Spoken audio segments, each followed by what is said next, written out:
Hey folks, it's Frithgar here, how you doing? Welcome back to Farming Simulator 22 here in the Risoux Forest. It's not any longer than that. But a week and a half of gameplay, that's pretty good. As far as I'm concerned, that sort of tells me that I've enjoyed that game quite a bit. If I've got 2 hours of gameplay on it, then the game wasn't a lot to me. And so when I went to do my little bit of gaming that I get most evenings to myself the following day, and I thought, do I want to go and play this game again today? Then the answer has clearly been a resounding no, because otherwise I'd have gone back to it. I do tend to play a game and then play it for quite a while I enjoy it, and then change to another one. So Medieval Dynasty is now sort of 280, close to 300 hours. Skyrim, I've got hundreds of hours in there, and I've got versions of Skyrim that don't even register on Steam, so I've probably got more than 1,000 hours in there. Factorio is well over 1,000 hours, although I did do Factorio a lot for this game as well, for my channel as well, as many of you know. I want to go in here. No, I want others. So at close to 300 hours now racked up on Medieval Dynasty. That tells me, when I go back and have a quick glance, just how long I have spent playing that game. Like, that's a lot of days where I've sat down in front of my computer. Right, Frith, you've got some limited gaming time just for you and yourself and no one else. What are you going to spend it doing? And I have clearly said, well, I'm going to be spending that time playing at Medieval Dynasty. And so that in itself, for me, is a bit of a... It's a good advertisement for the quality of the game.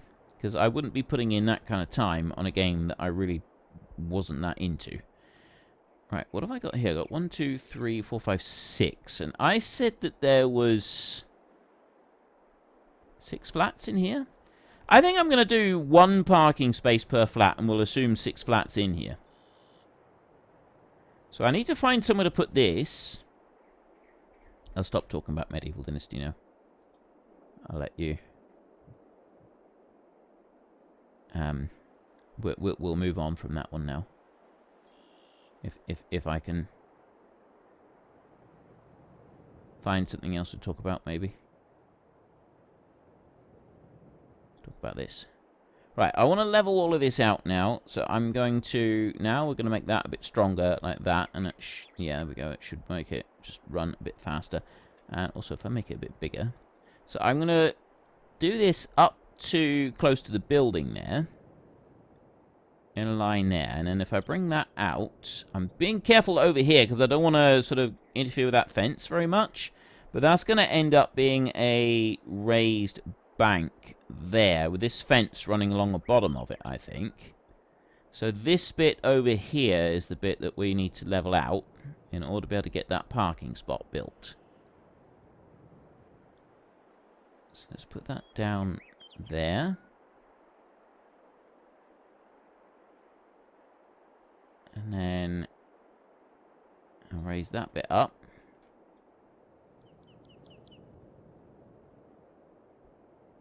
Go to about there. Right. Back to others in decoration. I've got to find that parking spot again.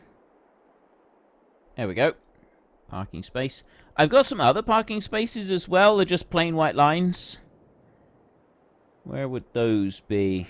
I don't know if I got them activated on this one. Yeah, there we go. See, it's just plain white lines like that. But I don't actually want those for this one. I'd actually prefer it like this. I'm not sure about the cones on there. Problem I've got with... Oh, there we go. Right, how much is this one? Let's see what the base price is, and then see how much terrain needs to be leveled. 1,750. Right, that's actually 1,750 right there. So it's going to level quite a long way in front of it. That's exactly 1,750 there.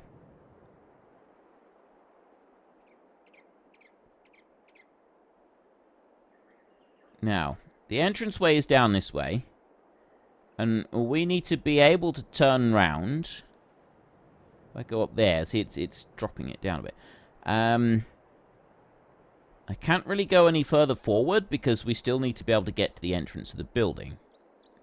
But I want to be able to put that there. Oh, I'm over that way too far. But I kind of need to be.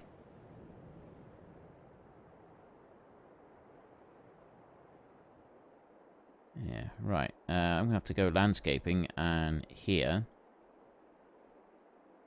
And pull that down a little bit further. Let's strengthen that.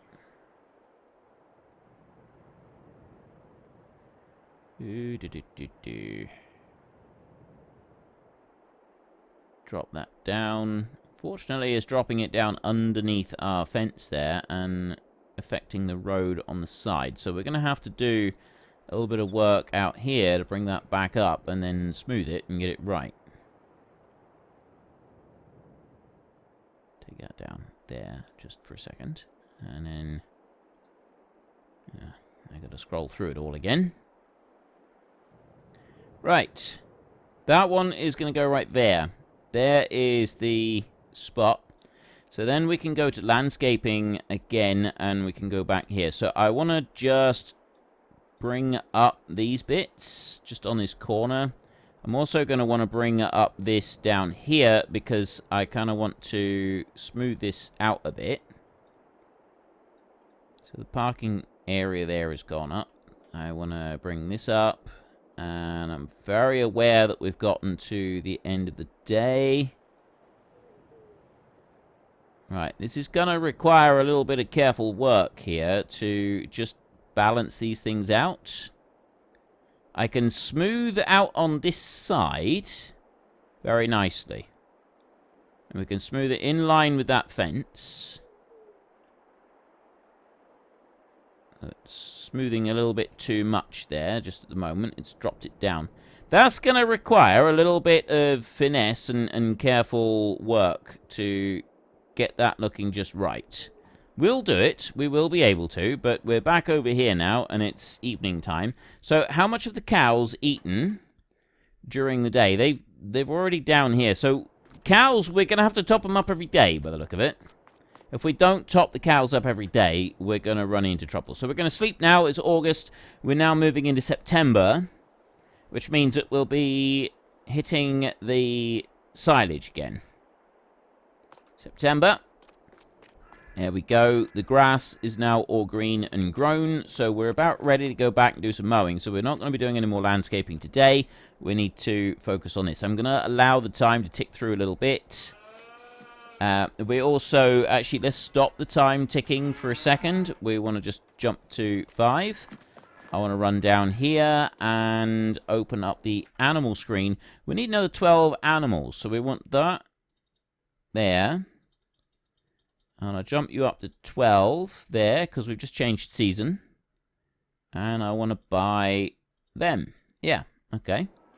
So I've now got some new animals purchased. I'm at 353,000.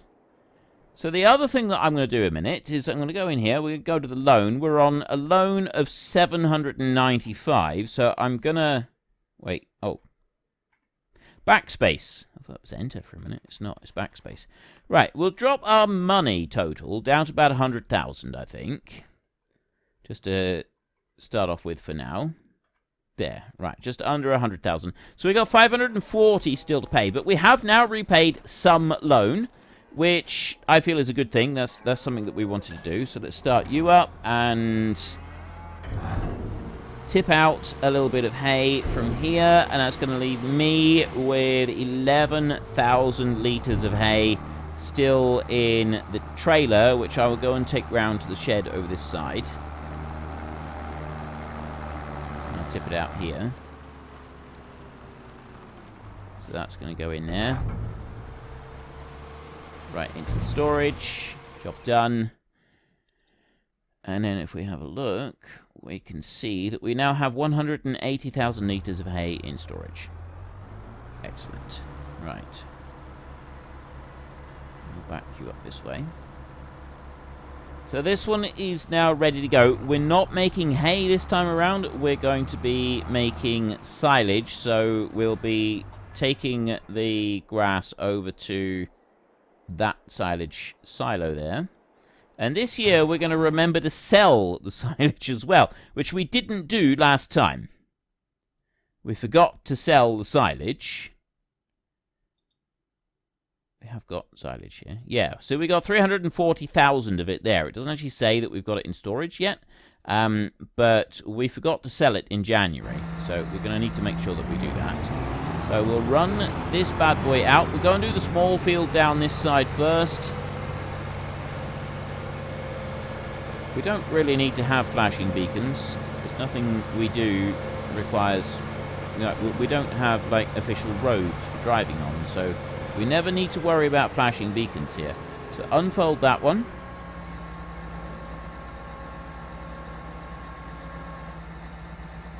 There we go. I love that it lifts it up in the air like that. I really do. I've always loved that bit about this machine. And lower down the rear. Even this one, going around the corner, will leave a strip of uncut grass. It's not as bad as some of the others. She does it or doesn't it? I think it does. What I do love is that now that we've done this field previously, we now have an area around the field that is growing thick grass rather nicely. It does seem that maybe we don't leave a strip behind. It's okay, so it does cut everything, but it doesn't leave it in quite a neat, tidy windrow, especially not if you're going so fast when you go around the corners that you actually drift. I genuinely did not think that I would ever be drifting a self-propelled mower. That in itself is worthy of recognition, I feel. Let's just do one more little pass along the bottom end here. See, I drifted. I drifted a mower. That is awesome. I love that. I genuinely love that Today is the day that Frithgar drifted a Krone mower, not just while travelling along a road, whilst actually mowing in the field. I mean, yes, there had been a few tweaks done to the machine under the hood. I will admit that there had been maybe one or two minor alterations to the engine and to the wheels and to the torque of the machine, and pretty much the entire machine from floor to ceiling has been altered and tweaked and hammered at in order to get us to achieve said drifting. But all of that is besides the point. We drifted a Krone mower whilst it was working. Has anyone else done that? Has anyone ever done that in real life? No. Well, they probably have, actually. I've seen some strange things. I seen, not all that long ago, someone leaving a fuel station, petrol station, after having just put diesel in a passenger bus. And it was a large bus. Right? It was a very big bus. And I seen this gentleman leave the garage, and as he left, he wheel spun out onto the road, and then he fishtailed the back of the bus out and round the corner with the wheels spinning and everything. I have never seen a bus do that before. I would have questioned whether or not it was even possible for a bus to perform such a feat. But apparently it is entirely possible for a bus to perform such a feat, and he was able to persuade said bus to do so. I was quite impressed. I mean, yeah, the guy did end up, because when I walked into the fuel station, the manager of the fuel station was on the phone right there where the customers could see and hear, and he was complaining to the guy's boss, saying, yeah, he's just gone and wheel spun and fishtailed your bus out of here again. I don't want him coming back. So I'm going to go out on a limb here and say that possibly, despite the impressiveness of that little stunt, it may have cost that man his job.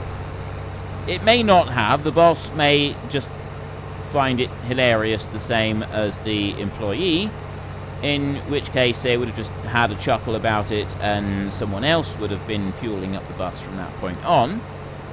Or it may have cost him his job. I honestly don't know. I feel that that particular scenario could have gone either way.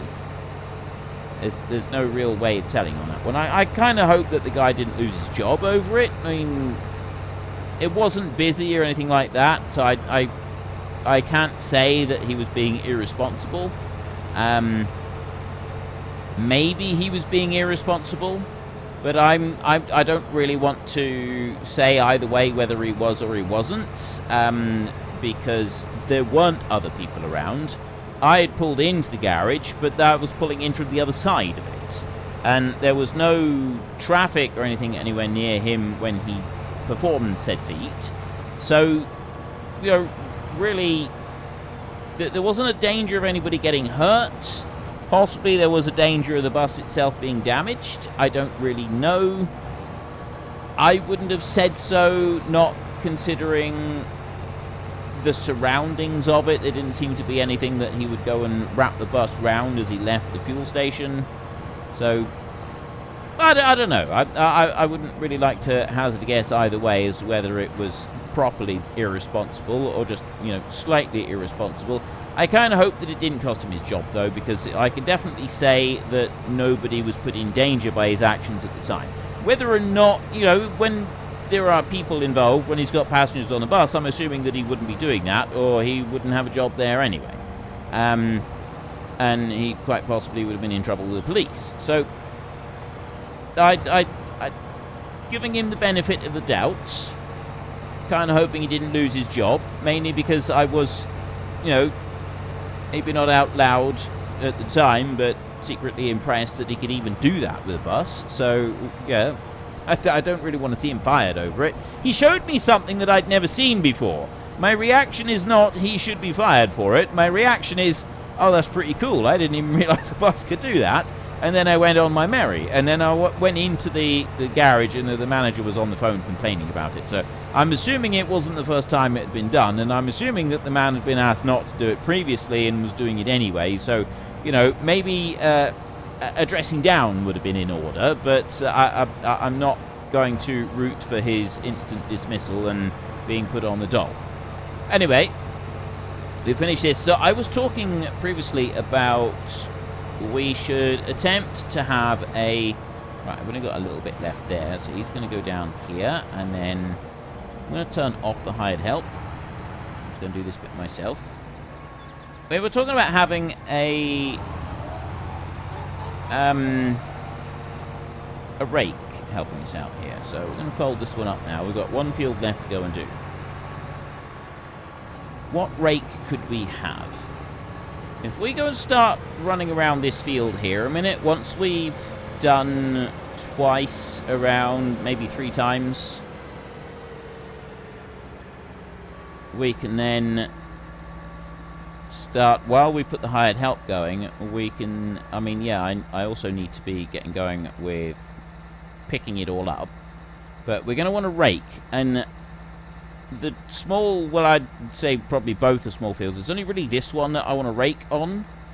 I guess we could put a rake on the one up there. So I still want to pick up the outside rounds in order to do that. Let's start you up, shall we? Yeah.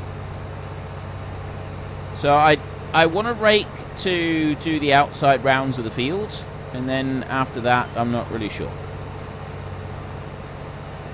Whizzing off down the side here. Got a nice thick crop of grass down the side as well. Bushes don't get cut when we come through that mower, but the other stuff does. That's actually a change in the map. It didn't used to do that with the mowers. So the map maker, he's gone and changed that bit with his last update. On we go. Past the trees here. Alrighty. So there's once around. We'll do... we might be alright with just one more pass around the outside edge. I'm going to start the second pass over here like this. There we go. Yeah, if two. I'm looking at the width at the moment and sort of trying to figure out if I get a rake, you know, that's going to be like 12 meters wide, maybe a bit more. Is that going to be enough? It might be 15 meters. So 20 meters, is that going to be enough for us turning on the edge, or do we want a third pass? Especially on the angle bit here, I'm thinking actually a third pass would be better. It's not like we need to sort of worry about the amount of time that it takes us to do this, because we're traveling at 40k doing our mowing. Even going uphill, it's still pushing just under 30k, which is pretty impressive, I gotta be honest. 30k going up the hill with the mowers going at full tilt, even though we've got a 650 horsepower engine on this thing. That's still an impressive amount. So whiz you around like that. So one more. Depending on the size of the rake, I don't imagine we'll be able to quite gather in 3 widths of grass here. Maybe 2 widths of grass that we can gather in. Around there. And then I can set the hired help going. Hired help, as always, we will start from over this side. I missed a little tiny bit of grass there. That is really going to bug me today. I will probably go back and get that at the end of the field, unless I forget about it. If I forget, then it's fine. But don't forget, I will have to go today. I know today that that's already bugging me, the fact that it's still there. So today I will need to go back and get that. Just move up there. So there's our 3 times around. Like that. Run back over this way. So that is the direction there that I want this one to go. Which means if I look at the little cursor on the mini-map there, I want to have... I've got to get it lined up. That's lined up there. Just like that. So if I bring you in close enough. There we go. He'll straighten himself out just to do that bit, and then he should be just right to do the rest of this field. Now, I'm hoping he is going to go all the way down to the end of the row here before he turns round. I'm also hoping... That's not straight, though. That isn't actually lined up straight with where we want to go. It's done that at an angle. This is straight, like this. Let's try that again, shall we? Helper E is stopped because he can't see the grass for the trees. Right, see, I didn't... looking at that, that doesn't look like it's the right angle, but it is. And you look on the mini-map, he is actually gone to the right angle this time. So that's going where it's supposed to be. And then... let's just have that one work down through there a minute. Just so that we can see it working. I really love the colours on this. Alright, yeah, we've watched you long enough. Now, what was I looking for? Rake, windrowers. The base game stuff, we'll look at that first. So the Merge Max, I actually really like this one. It's fantastic, and it will do, so it does up to 18. So, up to 19. There's 19 meters that we're essentially pulling across, but you do have to stretch it across 2 widths. This one is almost 15 meters. That one is 15 meters. And then we've got mods in here. So that one at 14. The Crone Swadro at 19 meters. This one always seems to make a comeback. In 19, this one was really buggy. Now, this was a base game rake in FS15. and it was glorious. I loved it. In 17, I don't remember if it was a base game or if it was a mod. In 19, it was brought back as a mod, but I found it to be rather buggy, unfortunately. And I've not yet tried this one in FS22. At least I don't think I have. I may have done. I may have tried it already, and some of you were like, dude, what are you talking about? You used that one for ages in such and such an episode. I could well have done. That's the Fella Grassland Equipment mod. I don't remember if this was a Giants mod or if this was someone else's mod. Does it say who makes the mod here? No, it just says Fella Grassland Equipment. I think that was a Giants one.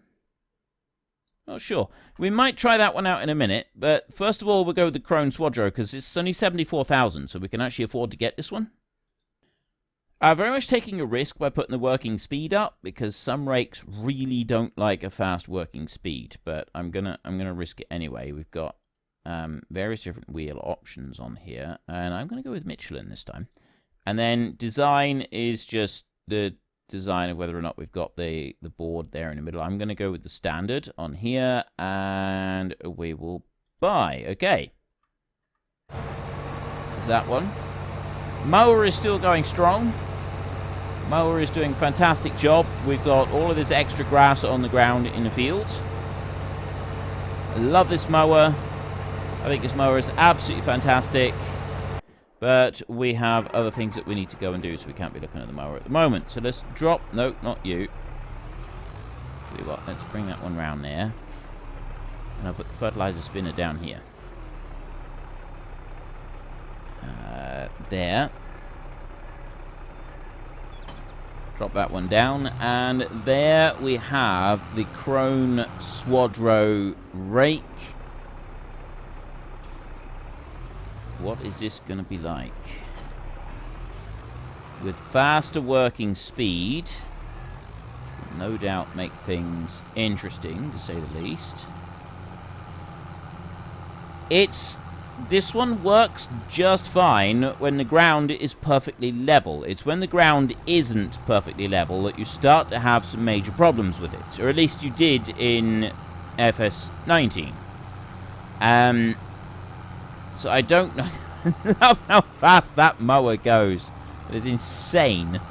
So I'm going to take this one up to the field up here. This is not a perfectly level field, and this is going to give us a bit of an indication as to whether or not this thing is actually any good at all. So I have used it in the past, and I do like it. I feel that this particular series is a good place for this one because we've got the wide pickups on our forage wagon and stuff. So let's start that up. Lower it down. It's the really wide windrows that some of the vehicles struggle with that this one needs. Unfortunately, folks, that is all we have got time for today. A massive thank you to everybody who has earned their way into the Great Book of Names. To find out some more details about all the names coming past, please head into the description and click on the link to the Discord. It's a link to another video. The link is on the other video. Please also consider checking out the links there for Nitrado, who provide gaming servers for games like Farming Simulator, Minecraft, Ark, and several others. And there's also Fanatical, who will help support your gaming habit by providing you with cheap games and also giving me a small commission on anything that you buy using my link. If you've enjoyed this particular video, then please head down below and give us a like. And if you really enjoyed it, then please tell your friends all about me. Get them to come and watch as well. That would be awesome. And until next time, thank you very much for watching. This is Frithgar. Goodbye, and see you later.